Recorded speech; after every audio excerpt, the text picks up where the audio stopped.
शतरंज का खेल जिसमें प्यादा भी राजा को मात दे सकता है। बाजी कभी भी पलट सकती है। एक गलत चाल और गेम ओवर। इस बार यूपी की सियासी शतरंज में इंडिया गठबंधन एनडीए पर भारी दिखाई दे रहा है। इंडिया के मोहरों की जमावट ने बीजेपी की नींद उड़ा दी है।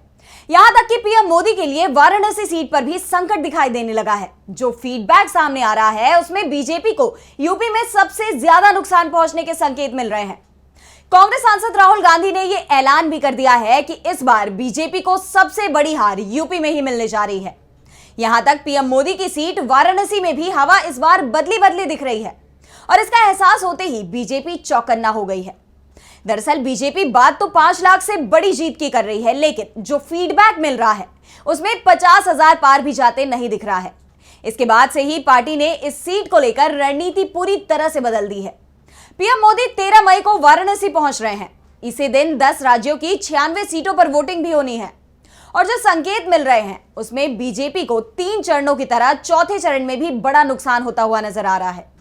पीएम मोदी 13 मई को वाराणसी में रोड शो करेंगे। यह रोड शो 6 किलोमीटर लंबा होगा। इसके बाद 14 मई को वो नामांकन करेंगे और तैयारी इस तरह से की जा रही है कि नामांकन के बहाने एक और रोड शो हो जाए। पीएम के रोड शो को सफल बनाने के लिए राज्य सरकार के 4 मंत्री, 3 सांसद, 14 विधायकों को यहां लगा दिया गया है। जिन क्षेत्रों में 5वें और 6वें चरण में वोटिंग होनी है वहां से भी कार्यकर्ताओं को वाराणसी बुला लिया गया है। योगी आदित्यनाथ और अमित शाह यहां रोड शो कर रहे हैं। यानी पीएम मोदी की सीट को बचाने के लिए बीजेपी ने अपनी दूसरी करीब 2 दर्जन सीटें संकट में डाल दी हैं, जिसके बाद दावे किए जा रहे हैं कि वाराणसी सीट ही इस समय संकट में दिखाई दे रही है। कांग्रेस ने इस सीट से अपने प्रदेश अध्यक्ष अजय राय को चुनाव मैदान में उतारा है और राय बेहद आक्रामक अंदाज में चुनाव लड़ रहे हैं। पूरा इंडिया गठबंधन राय के पीछे मजबूती के साथ डटा हुआ है। जिस तरह से बीजेपी ने वाराणसी में अपनी पूरी ताकत झोंक दी है उससे कई सवाल खड़े हो रहे हैं कि आखिर क्यों बीजेपी को इस सीट पर चिंता दिख रही है। एक तरफ राहुल गांधी का नाम रायबरेली सीट पर नामांकन के अंतिम दिन तय हुआ।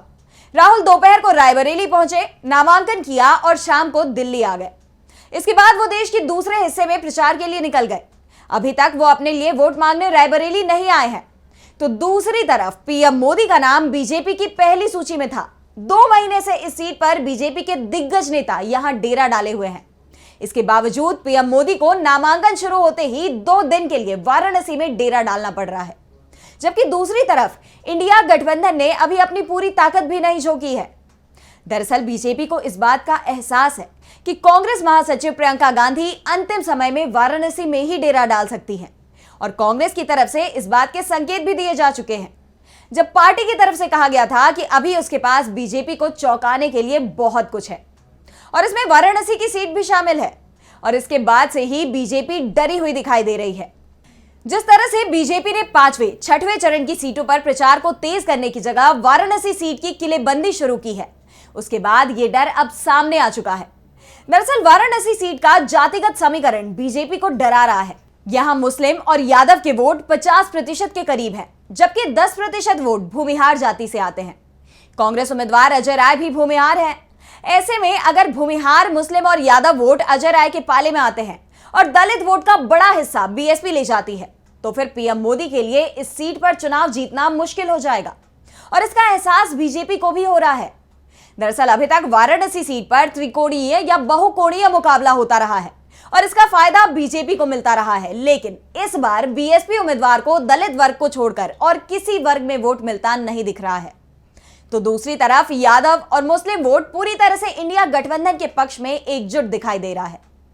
वाराणसी में भूमिहार भी अगर इंडिया गठबंधन के उम्मीदवार अजय राय के पक्ष में आता है तो पीएम मोदी की इस सीट पर हार तय मानी जा रही है।